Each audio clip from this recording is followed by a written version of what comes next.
And I advise everyone to pay close attention to this corner kick that's coming up.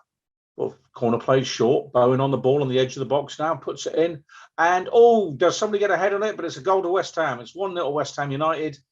Bad news coming up. Sit down, everyone, because our friends at VAR, not your night, is it? Is it, Gerard? Yeah. Soufal picks it up on the far side, puts the ball back in, and it's in. It's in. A headed goal. There you go. Gerard Bowen, thank you very much. Yeah. Danny, what's for dinner? Just seen a great effort from Norwich. Does that come back off the post? Little bit of magic feet from the Norwich lad. Pulls the trigger. Actually, I think it might have been Fabianski makes the save. Yeah, it does. It's a fantastic save from Fabianski. I think he actually pushes it onto the post, doesn't he? Yeah. That's a save. That's a save of the season, that one. Lands in space. He's dangerous from West Ham. Masuaku on the left-hand side. He's into the box. Can he pull it across? He does. Chance. Offside. He's going to be offside, though, I think. Yeah. Decision pending. The lino flagged it. Well, he's onside there. He's on. I mean, at the first angle, he looked clearly offside, but when you look at the line, it's been given. I think it's a goal. Yeah, it's a goal. 2-0 West Ham. It has finished 2-0 to West Ham. Very similar game in a sense to that against Leeds last weekend. Just in poor Delia in the stands there. She's going to have to make her way back to Norfolk with another defeat to think about as she leaves the stadium. But yes, a goal either side of the half-time interval for West Ham gives the Hammers the points and moves us back into the top four, back above Arsenal, most importantly. Having a quick look at some of the key points in the game. Jarrod Bowen, star of the evening, according to Pinky, had a glorious chance inside 2 minutes to put West Ham one up, but fired straight at Kroll. Diop and Lanzini opportunities after that, before West Ham did eventually have the ball in the net on the 36th minute. It was Jarrod Bowen, of course, who else, straight from a corner, but Niko Vlasic adjudged to be offside, probably correctly so in the circumstances, and the goal was ruled out, so it remained goalless. Norwich found pretty much their only shot at the half shortly after that, but with 3 minutes of the half remaining, Jarrod Bowen did eventually give West Ham the lead. It was a good surge down the left by Aaron Cresswell, set free by a delicious ball behind, diagonal pass behind the defence from Declan Rice. Cresswell's shot cross was a little bit too deep, but picked up by the other returning fullback, Vladimir Soufal on the far side, who centred for Jarrod Bowen, who finished with a little glancing header into the corner to put West Ham one up at the break. Second half, Norwich came out a little bit more attacking, looking initially dangerous. And they did have, of course, that one fabulous chance in the 67th minute out of nothing. West Ham had pretty much dominated possession at that point. Jarrod Bowen, 57th minute, clean through on goal, tried to dink one over Kroll and hit the crossbar and over.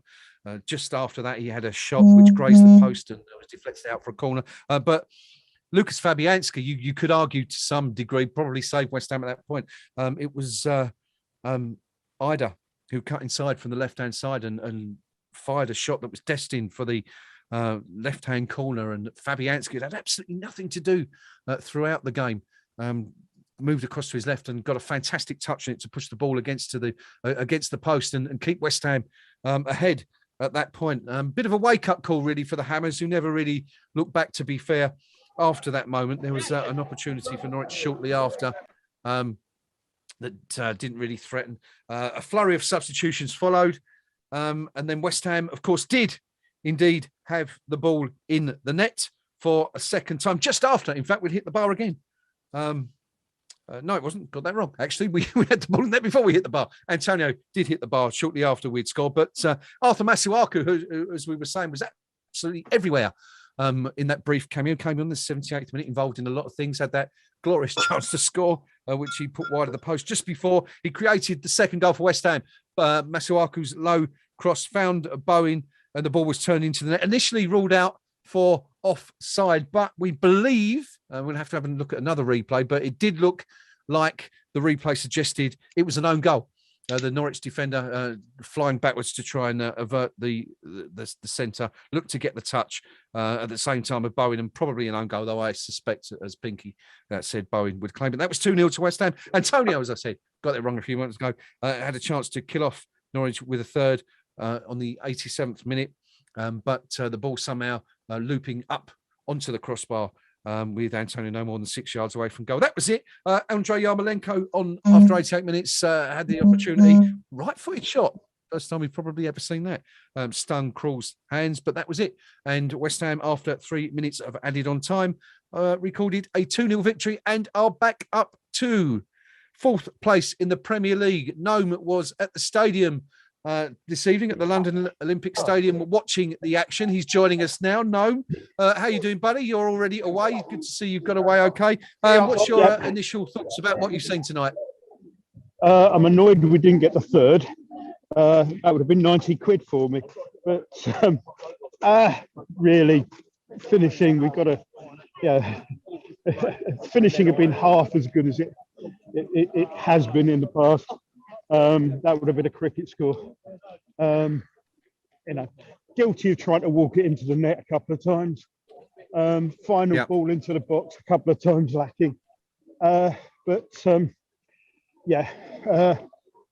We'll have a year off from playing them next season anyway. A decent win. I mean, again, VAR intervened at the end there, Gnome, and it was kind of, as I said at the time, VAR giveth and taketh away. It awarded us one in the second half, having ruled one out in the first half.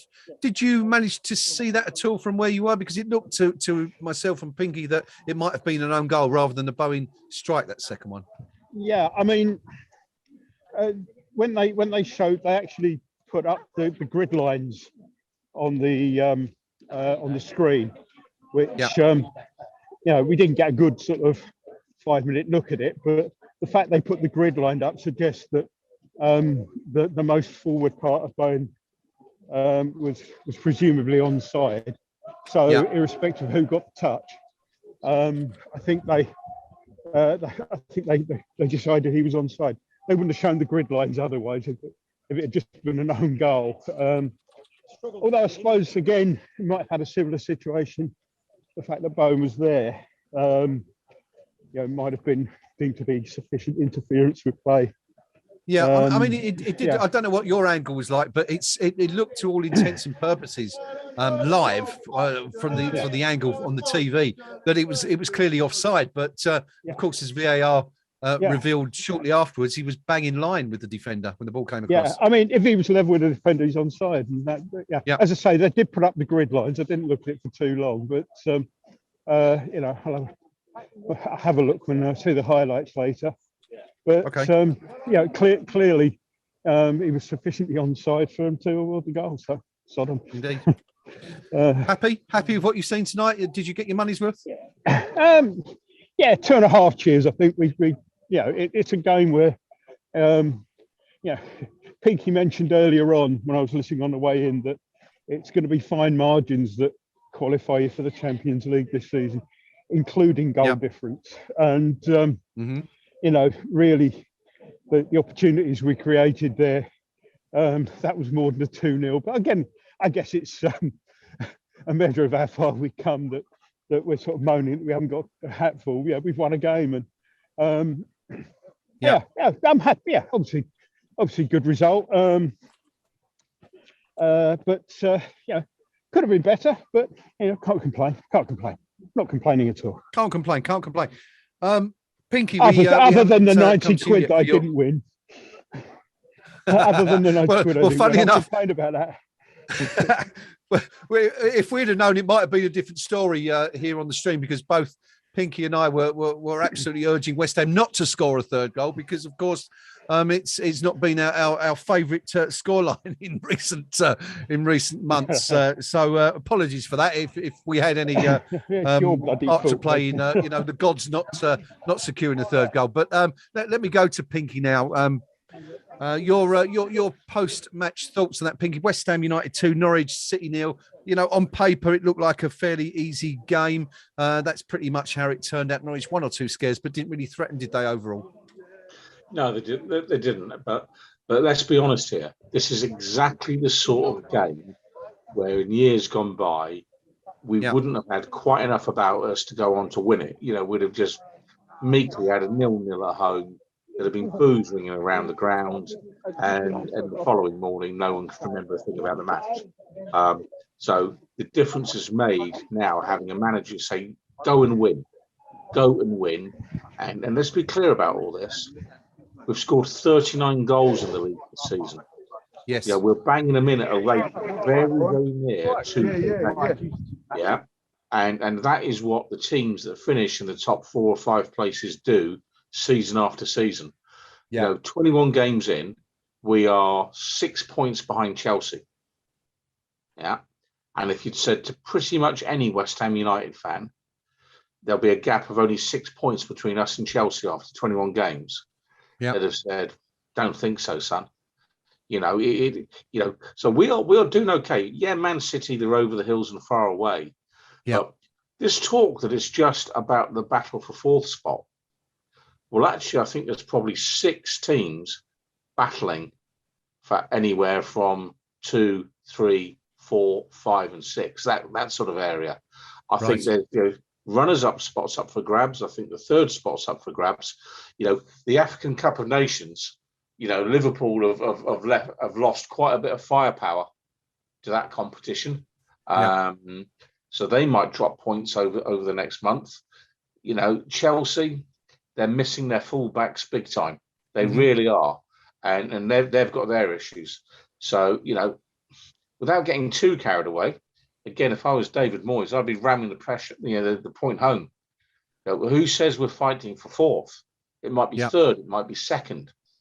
Yeah, you know, finish as high as we can. So for me tonight, a good win, a really comfortable win. You know, we dominated the game from first minute to last. We played all the football. Yes, Fabianski had to pull off a world-class save, but he did. So thanks very much. You know, well done, Lucas. You've done your job. Norwich, I'm afraid, they're going to the Championship. They know it, and just, you know, the thing that could distort the table more than anything is let's just see who Norwich have got to play in the last 8 or 9 matches, because they are going to concede hatfuls of goals to some teams. They really are. No question. I'm glad you mentioned the Fabianski save, because I wanted to bring Gnome in on that one and just ask exactly how good it looked inside the stadium. I mean, I don't know if you managed to see a replay of that, Gnome, on the screen, but it was an incredible save by Fabianski. It pretty cold because he hadn't had anything to do up until that moment in the entire game. Pulls off a stunning save like that. And in the end, it proved to be, you know, very important, because if that goes in, it's 1-1. And, you know, when was it? 67 minutes. So, you know, not a lot of time left after. Yeah, I saw it. I mean, when he saved it in real time, I was off my feet at how good it was. And, the replay just made it look better. Fine save. So out of keeping with the rest of the game, wasn't it? It was like it'd been transplanted in from another match completely, edited in. But, you know, it's, excuse me. We kind of can't expect it from him, I suppose. Fantastic save. I did wonder if Bain got fouled in the build up to that, but I haven't seen a replay of the challenge where he lost the ball. Okay, I didn't spot anything. I don't know if Pinky did, but I may be wrong. Just it looked like he had been, but it was the other side of the pitch. So okay, good stuff. What's the atmosphere like down there at the stadium? Everyone sounds in quite jolly mood. Lots of cheering and around you, Gnome, by the sounds of it. Yeah, people are walking home happy. 3 points, 4th place. What's to moan about? Could be worse. Could be worse, couldn't it? We've had worse seasons. Could be a bit warmer, as they say. Could be a bit warmer, but I would like to say that this is the lucky hoodie that I've got here. Okay. I wore it. Oh, there they go. There they go. There we go. Yeah. We've won every game I've worn this hoodie to, so I'll keep wearing it. We're getting the echoes of the tunnel there. I'm just going to pop you on mute for a second, Gnome, as I go to Pinky, because of all those noisy beggars in the background, happy and know No doubt they should be after the position West Ham are in at the moment. Man of the match, Pinky. Is this even a question tonight? No. Okay, moving swiftly on. Yeah, I mean, it's Bowen, and you know, not so much for the chances he missed. Yeah.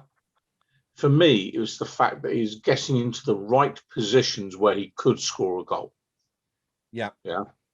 And so, someone's had a word. Someone said, look, get in there, be there. And, the ball will come to you and you will get a chance. He's taken it on board, and he's put himself in the right position all night tonight. And if he does that week in, week out, he's a player you could bank on for 10 or 12 goals over the course of a season. Not difficult to see where the likes of Liverpool are sniffing around him, that's for sure. Outstanding from him tonight. The most heartening thing tonight for me, though, is to see Aaron Cresswell back in a West Ham shirt. I thought that was really good news for us, because if you look at it now, fourth in the table, positive goal difference of 12, and we've still got that positive goal difference of 12, despite having most of our back line out for about 5 weeks. Yep. Cresswell's back tonight. Zuma will be back for the Manchester United game. Okay, so you're then into the realms of Soufal, Zuma, Cresswell, Fabianski behind them. Dawson looks a better player alongside Zuma than he does alongside Diop. Yeah, so you're then starting to look like a defence that's been shored up again. Yeah, and we go again. Dare I say it? Cresswell was like a new signing tonight. I get the feeling. No, let me come to you first. I mean, I'm presuming you're going to be with Pinky on this one in terms of man of the match. Bowen, for you as well. I'm going to actually issue a slightly dissenting view here. I'd give it a Rice. Oh, okay. Head and shoulders the best player on the pitch. I thought simple as. Some of the passing that he put in, some of the passing that he put in was just superb. Isn't it? Okay.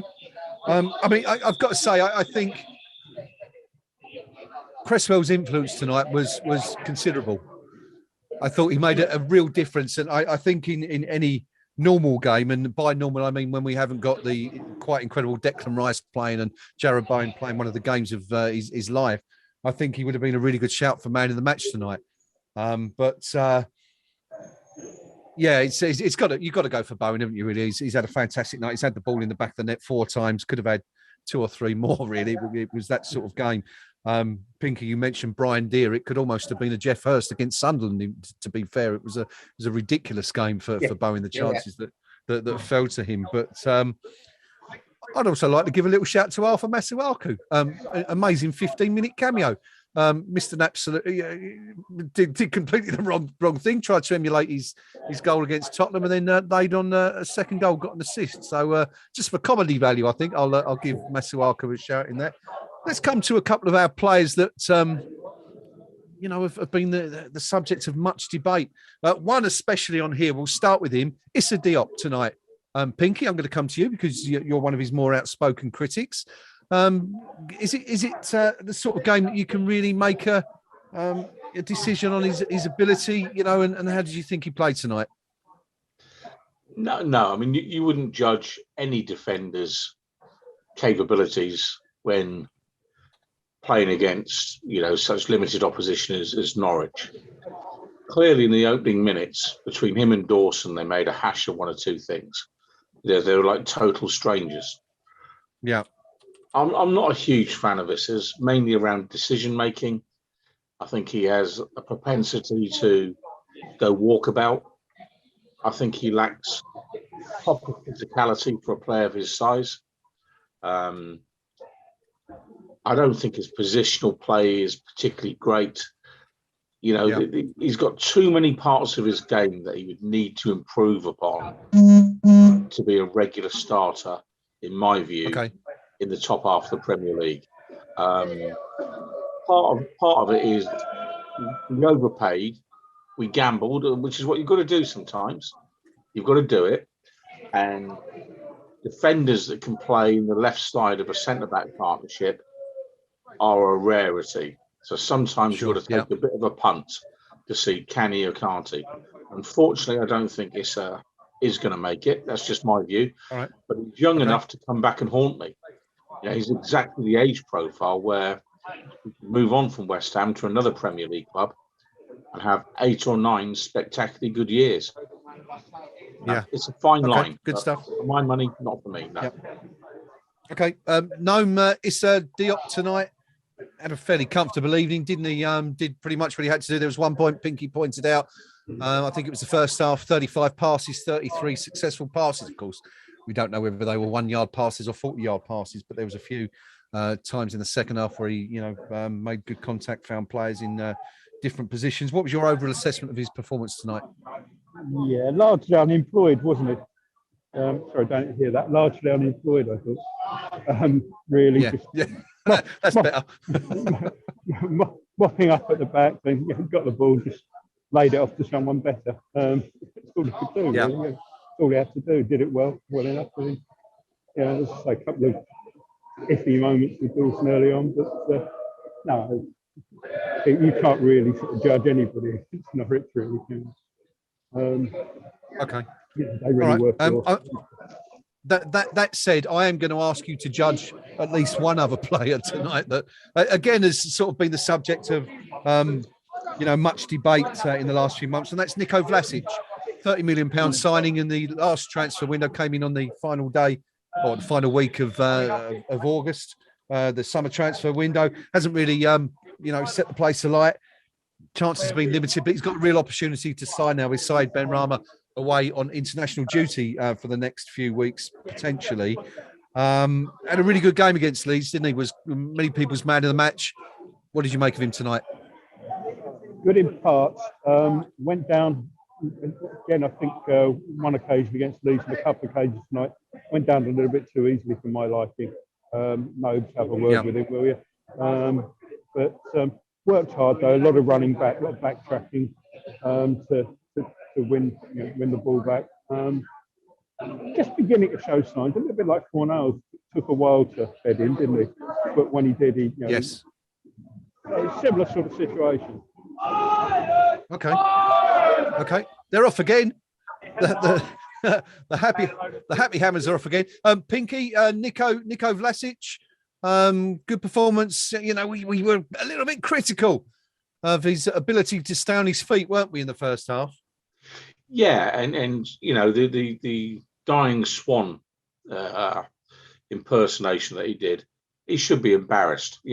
Again, Moyes should put him in the middle of the pitch at Rush Green tomorrow.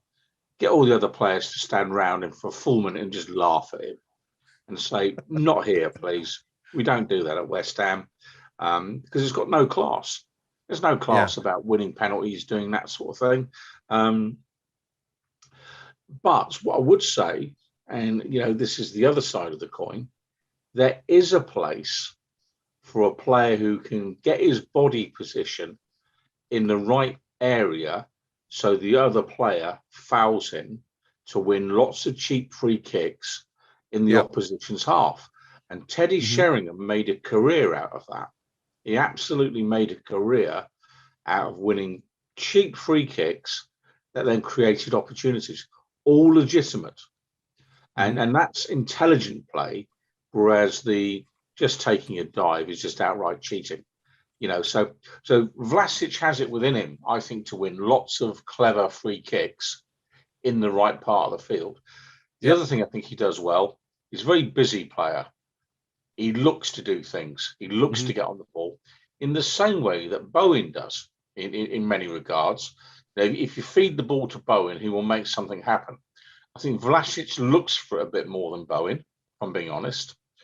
And I think he's also a player who isn't likely to create an error in our half of the field in the same way that another player who isn't top of my favourites list has a propensity to do.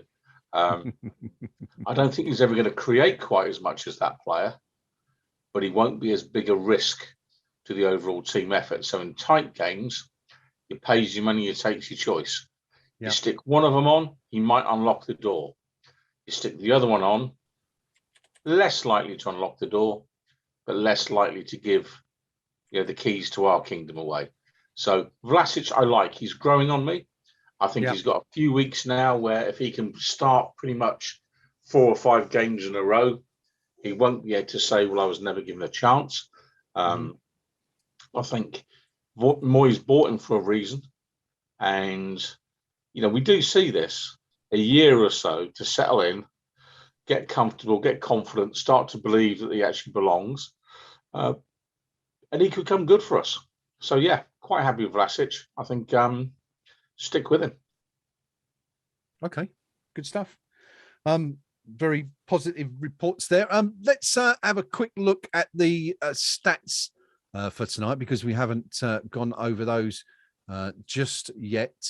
I'm hurrying to find them. Possession. West Ham 62% to Norwich's 38. West Ham 13 shots, 5 of which were on target. Only 7. I say only 7. I'm surprised to see 7 for Norwich, 3 of which were on target. West Ham 11 corners to Norwich's 2. West Ham committing 8 fouls to Norwich's 8. Gnome, it's been a long time since we saw West Ham secure back-to-back clean sheets, but we've done it against Norwich and against Leeds. All right, you might say, they're not perhaps the best teams in the Premier League, but you've still got to do it. And, credit where it's due to Dawson and Diop, who are, after all, our backup centre halves. Do you think the return of Soufal and Cresswell helped there tonight? Yeah, definitely added to the stability there. Soufal had a decent game as well. And again, very well, as Pinky said, very good to see Cresswell return. I don't know, you just feel a little bit more happier, confident with him in the team. So, I said at the time when he did that, that was a hell of a collision that he had. And, it didn't surprise me in the end when it took so long for him to recover. I was very surprised when they were saying, he might be available weeks ago. Yes. So, I mean, as I say, you've got, as Pinky rightly said, Dawson looks a better player alongside Zuma. And you would, wouldn't you? I mean, for all the joking about him not being people's favourite player, Diop does not inspire confidence, does he? And if he's not inspiring confidence in me and Pinky at the side watching, then clearly the same sort of thing that will tend to spread a little bit through the team. Same goes for goalkeepers. I just remember the worried looks when Roberto came on down at Bournemouth for his baby that time. And it's that sort of thing, And if you've not got confidence in your central defensive partner, that's going to show in the way you play, the interplay between the two of you. Tonight did all right. Did exactly what was needed, really. But still a test will come. But let's face it, Leeds and Norwich are 2 of the games that in the past quite easily wouldn't have been clean sheets. And no, that's true. I think a clean sheet was slightly more deserved. Today than it was against Leeds, because Leeds had a couple of shocking misses, didn't they? At the weekend. Yes, indeed. Pinky, we've been a little bit critical of this, too critical of Issa Diop and Craig Dawson. I mean, as we said, it's been a while since we've managed to keep clean sheets in the league, something that, Angelo Ogbonna and Kurt Zuma, to be fair, didn't get a great deal of, and when they were both playing together. Should we perhaps be a little bit more lenient towards our current central defensive pairing? No. Look. Why wouldn't you keep a clean sheet against Norwich with me and Gnome in the back line? Fair Seriously. Point. Can't argue with that. Yeah.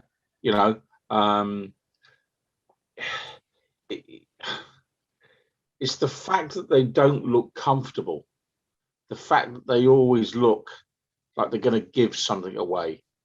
is Keystone Cops defending at times, and opponents smell that, they sense it, they then pressurize those areas, and the pair of them tonight should have looked like a really comfortable, competent pairing that, they're never more than a couple of yards away from each other. They know what they're doing. There's no gaps opening up between them. But at the same time, they're very clear who's going to tidy up what. Yeah, who's doing what job. I don't get that sense for those two. I really don't. Okay. But equally, I don't pretend it's easy. If you went through the Premier League and said which manager is completely happy with both his first pair of centre backs and his second pair, and I doubt you'd get a single manager that say, "Yep, I'm happy with my starters and both my backups," and that would include Guardiola. So if the very richest clubs haven't got 4 top draw players, West Ham aren't going to. So Dawson and Diop, they've done okay tonight because they haven't conceded a goal. That's the harsh reality. But it's because of who we played, not how they played. That's also the harsh reality. Fair enough. I guess we come back to the old adage about you can only beat what's in front of you. But it's good stuff. Anyway, good result for the Hammers. Just want to point out before we move on, and we're only going to have a couple more questions tonight because it is time is pushing on, and I'm wary of the fact that you guys have to get up early in the morning. There's going to be no Carabao Cup trophy for Tottenham this year because they were beaten 1-0 by Chelsea tonight, which means they went out 3-0 on aggregate. Chelsea moved on to the. Oh, sorry. Can I just come in? I've got an exclusive then. The sun will rise tomorrow. Where was the news story in that? That's a fair point. It's a fair point. Do you think we would have done a better job against Chelsea? Maybe put up a stiffer challenge? Yeah, I think we would have done. I think, and again, it's all about moments, isn't it? It's all about moments. And, that night we let it get away from us. And we haven't quite got that killer instinct in us, and all that squad depth to actually compete on all those fronts. Tottenham aren't all that. They're really not. Chelsea at the moment aren't all that. And that's why the point I was making about it isn't fourth spot that's up for grabs. Yeah. Second, third, and fourth. And if we believe in ourselves, get more of the first 11 back on the pitch than we've had recently, and by that I mean Zuma back in the team, then we might just surprise ourselves. Okay, good stuff. Moving on, I've just seen something come up on Twitter now. Sorry, no, go on. Yeah, I'm just saying I'm on the tube now, which the signal's going to be cutting in and out. So I think it might be a good opportunity for me just to say to everyone at this point. All right. Well, hang on for just a moment if you can, because I want you all to see this now. I'm wary of the fact that we might get told off for playing this, but I've got to show this. It's a few seconds of video from tonight's game, and I didn't spot this during the game, and I don't know if either of you guys did. No, perhaps you did, but let me see if I can share this now. Guys, tell me if now, how do I do this? Let's see. Can I share? I'm not sure. Can I share? I can share a screen. Let me know. Please let me know if you can see this video still. Can you see that now on the screen? Or are you still looking at me? Can you see it? Hang on. Yeah. All right. Watch this. Just watch this. Tim Kroll. Watch this. Change here for the district and the line. Okay, so what pretty much looks like what you might decree common assault. But I mean, I know we've criticised Nico Vlasic for diving Gnome during the game, but I mean that's a cast iron penalty, isn't it? Yeah, definitely. Which makes my not 3-0 even more annoying now. That's not Pinky, how did we miss that one, Pinky? Yeah, and well, there's all sorts of things go inside the box that are fouls anywhere else on the field. they'll never get penalised. You know, it's the nature of the beast. Yeah. You know, but again, why do we enjoy our brand of football in this country as much as we do? It's the physicality. It's the fact that the rules are pushed to the absolute limit. The pace of the game. You know, the whole thing about it in terms of you'll push your luck as far as you can. Yeah. And you know, it really is barbaric stuff at times, you know, English football. And that's why only certain types of player can actually make the grade here. And Ajax will concede 4 goals and score 56 in the course of the season so far. Yeah, I bet it's pretty boy stuff, you know, but would it set your pulse rating? I'm not so sure. So I like all this nonsense. I like all the slide digs from the defenders into forwards. I like, you know, back in the days of regular Shearer fishing out a bit of physical punishment. I don't mind keepers mixing it. Yeah, it's English football. That's why we enjoy it. Great stuff. Great stuff. Well, there you go. And we're going to wrap up pretty soon because, as I said, where the guys have got to get on and be up early in the morning. We've just about still got Gnome with us. I think he might. Are you still with? Sorry, Gnome, are you still with us? Yeah, I'm at Canning Town now. So basically, Canning Town. as soon as the train moves off, it's tunnel time. So. All right. So it looks like we're about. Well, let me come to you first then. It's Leeds again this weekend. West Ham have already beaten Marcelo Bielsa's side in the last few days, quite comfortably, about as comfortably as it was tonight. How do you see this one going this week? And another 3 points for West Ham? Yes. 2-0. Another 2-0. Yeah. Another clean sheet. 3 clean sheets in a row. Yeah, go for it. Why not? Good stuff. Are you going to put money on that one? Probably. All right. Well, we can see you got to go. We'll bid you farewell. Thanks for popping Cheers, on, buddy. mate. Anyway, you take care of us. Have a safe journey home. Pinky, no. Cheers, buddy. Take care. Pinky, it's Leeds again this weekend as Gnome bids us farewell. Do we have anything to be worried about? I mean, there was a really good. There's the tunnel. No, we don't have anything to worry about. Yeah. You know, we've discussed Marcelo Bielsa on a number of occasions. Yeah. And, you know, a year ago, you know, I made the comment, like, as a neutral, I'd go along to Leeds United if I was living in the north of England and say, I watch a team that's committed to all-out attack. But the problem, as we all know, is when you play like that, you do leave yourself open to the sucker punch time after time. Yeah. And once you stop winning, it's very, very difficult because it's actually then quite easy to lose, if you get my drift. And they're at the wrong end of the table. They're there for a reason. You know, Phillips is out, who is clearly a star player for them. Bamford's been out for a while. I don't think they've got anything to really hurt us. I think we will be much stronger this Sunday than we were last Sunday. I wouldn't be completely shocked to see Zuma appear. Well, really, you think he's that close to a return? I wouldn't be shocked. Yeah, Okay. Might only be like a second half run out, so to speak.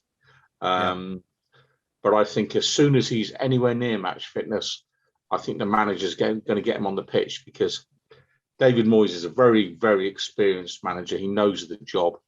You know, he knows he's nursed the squad through a difficult period with a threadbare squad. If he can get them back on the pitch now, it just puts a little bit more power in the legs of every player who, when they suddenly start to see, well, we've stopped leaking goals, but we're still scoring 2 a game. The longer you stay in that top 4 or 5 positions, the more chance we've got of actually finishing in the money positions come the end of the season. And we all know it's not a trophy, finishing in the top 4, but it does give you access to a huge pool of cash. Yeah. Which, you can imagine. There you go, Declan. We're in the Champions League. We've now got £120 million transfer kitty. So we're going to go and sign 3 really good players to play alongside you. hang around for another season, sign a contract. It's an easier sales pitch than we finish 6th and you'll be playing minor teams in Austria and Belgium again. You know, it's the difference. You know, it's the difference. And if you want to hang on to your best players, you've got to play in the top competitions. It's that simple. So whilst 4th spot or 3rd spot isn't a trophy, it does allow you to build, gives the manager time, gives the club the money, and gives the players, you know, the prestige of finishing high up the table. You know, let's not forget, for all the criticisms on make of the likes of Diop or whoever, if Issa Diop gets to the end of the season and said, I played half the games in a team that finished 4th in the Premier League, he could sit there and say, that pink idiot that's on KUMB TV doesn't know what he's talking about. Because the facts are, I played half the games and we finished 4th. And he would have a point. Yep. Played in back-to-back clean sheets, of course. Yeah. In the last couple of games. Good stuff. Where are we going now? Let's have a quick look at Twitter.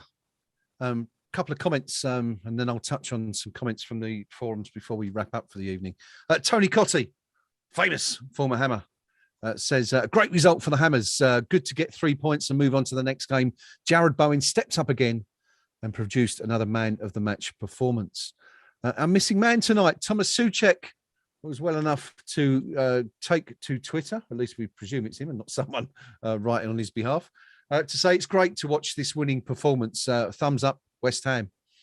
XG stats, depending on where you go, you could have got West Ham at 2.39 to Norwich's 0.28, or elsewhere West Ham 2.55 to Norwich's 0.27. Such was West Ham's dominance in terms of chances created. And as we said, that's West Ham up to 4th in the table. Pinky, we're going to wrap up there. Final thoughts on what you've seen tonight? Comfortable win, you know, fairly straightforward. Great night for Bowen, you know, because getting some goals that'll build his confidence, and good for him. You know, you can imagine why the young man would be low on confidence. You know, probably not that lucky in love, things like that at the minute. Yeah, right.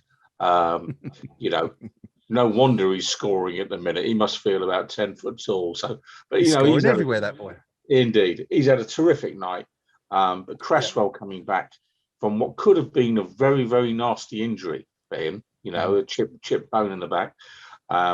Great to see him back on the field, and you know, to win so comfortably and without Souček in the middle of the park. You know, so again, depending on what's wrong with Thomas, we could be in a situation come the weekend where we have Zuma back, we have Souček back, we have Cresswell in the team. Yeah. And suddenly, you know, we're a much, much stronger outfit against Leeds this coming week than we were at the weekend. So many, many positives tonight. Most of all, the fact that Norwich, who I think probably pulled a bit of a fast one getting the game called off, they haven't prospered. We've actually got the 3 points that we would have got had the game been played before Christmas. And for me, you know, justice has been served. 3 points, another 2 positive on the goal difference, 4th in the table, players coming back from injury. And I think we will sign a top quality player in this window. I think we will. Let's hope so. Let's hope so. Quick look at the 2 forums before we wrap up. Norwich, as you can understand, it's not a happy place to be if you're posting on the Pinkham as a Canaries fan tonight. Fuzar says it would be nice to have a player even half approaching Rice's ability. It's still the biggest, glaringly obvious miss in the team. Monty 13 says, I'm not super happy at another defeat, but given the personnel available and quality of opposition, that was a decent effort-filled performance. We were in that game until they scored their second goal. But for an outstanding save, could have been holding out for a point in the last 15 rather than chasing the game, which led to the second. Fair point. Can't really argue about that. Branston Pickle says there were some plus points, the things to build on, and we do still have 6 or 7 players out despite the insistence of some, but we have a nearly fully fit squad to choose from. But it's looking like a long, hard second half of the season. And the Bristol Nest says we are a poor team in this league. It's been a negative, mathematically incremental deterioration over the last 2 years. I can't see Dean Smith making much of a difference so far, and Webber may have been found out. On a brighter note, the KUMB.com forum for those members who are able to get in tonight. Chicken Run Supreme says it's a great result to put us back into the top 4. 6-0 would not have flattered us, and if ever a performance deserved a hat-trick, it was Jared Bowens. He was here, he was there, and I can't say that where tonight, in a rich vein of form. In fact, I'm quite surprised that's got through the censor on KUMB. We'll have to have a look at that one, Pinky, a bit later on. In a rich vein of form is young Jared. If only I could. Yes, we'll have you back in the morning. Don't worry about that. Psycho scored the lot, says a good win, that never in doubt. Pete 64 75 80 says, bloody hell, watching the keeper take Vlasic down in the first half. How the hell was that not a penalty? On which Leonard Brook, posting on the live chat just below us there, says, I saw that on my stream, talking about the few seconds of video we showed earlier where Vlasic was hauled to the ground by Kroll. Commentator said Vlasic was backing into Kroll and it was a 50-50. Well, there you go. There's opinions and there's opinions. Burnley Hammer says a good performance, but a couple of negatives. We really need to start finishing teams off a little better when we're dominating like that. We don't make it easy for ourselves. And there was a bit of a patch in the second half where Norwich started to look threatening. That, I feel, was also our own doing. For about 20 minutes, we lost our passing game a little, rushing passes and giving the ball away needlessly. We need to calm down a little in situations like that and keep hold of the ball. Other than that, it was a good performance. We looked much better with Cresswell in the team, and Soufal was his usual consistent self. I don't really get all those who say he's been poor this season. Lanzini also helped a lot from deep with his passing game. Let's just touch on that actually quickly. I know, Pinky, you've given your final thoughts, but I want to come to Lanzini. We did mention that Souček was out tonight. It's sort of gone a bit unnoticed, and we've not really spoke about Lanzini's performance, but he slotted in there really well, didn't he? Yes, he did, and he's a super footballer. I mean, you know, let's recognise what we're watching. He's a player supremely comfortable on the ball, who wants to be on the ball, will invariably find a teammate with a pass. You know, he's got a decent enough engine on him. He's a good footballer. And as he's demonstrated a couple of times this season, he can score some goals that are absolutely spectacular. Tonight, he's come in. He's done a pretty hard-working job tonight. He's done really well for us tonight, and really, this is a West Ham United team that is currently playing generally so well that we're in 4th spot, 6 behind Chelsea, and I'm reduced to picking holes in a couple of backup centre halves who have kept 2 clean sheets in a row, because that's the only thing I can find to complain about. And it's getting to the point where it's getting harder and harder to find fault in what we're doing, because we're pretty good to watch. I mean, we could have had 7 or 8 goals tonight, and every player played the part. Super stuff from West Ham tonight, and it's kind of like, thrashed them, and we're getting used to it. Yeah, stuff. It's great to see, and Lanzini is a lovely footballer. He's a Rolls-Royce footballer. He really is. He's had his injury battles that he's had to overcome, but I am delighted to see a player of his caliber not give up. He's kept plugging away, and he's getting back somewhere near his best. Good player. It's fantastic, given that maybe as recently as 6 months ago, I think a lot of people would have said that he's played his best football for West Ham, and he's had his time. And last summer there was a lot of people that were saying that it's probably time for him to go and move on. And he's really exceeded expectations, hasn't he? He's come into the side at a difficult time, and he's just really excelled this season. And I don't know if it's his swan song or what, or whether he has, getting back to somewhere near his best that he used to show. But it is wonderful, isn't it, to see him playing with a smile on his face, and also he's such a lovely. I say lad, he's not a lad. He's getting on for 30 years old, but you know what I mean. He's a lovely guy. He's you can see clearly enjoys playing his football.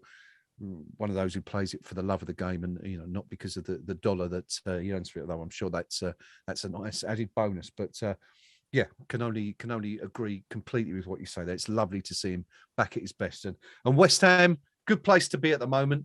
Back up, it's all the fours tonight, isn't it? We put the ball in the net 4 times. It's 4 wins in a row.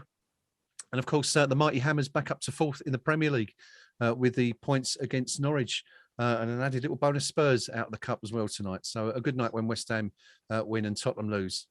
That's about it from us. Myself, my thanks to Pinky for joining me on the stream, also to Gnome, who joined us live from the stadium at halftime and at the end. And also, as always, my thanks to all of you who joined us on the stream, without whom it wouldn't be worth doing this. And we thank you for your continued support, and also of that of KUMB and the forum, which, as we know, is having its difficulties at the moment. But we're doing our very, very best believers to try and iron those out and get normal service resumed.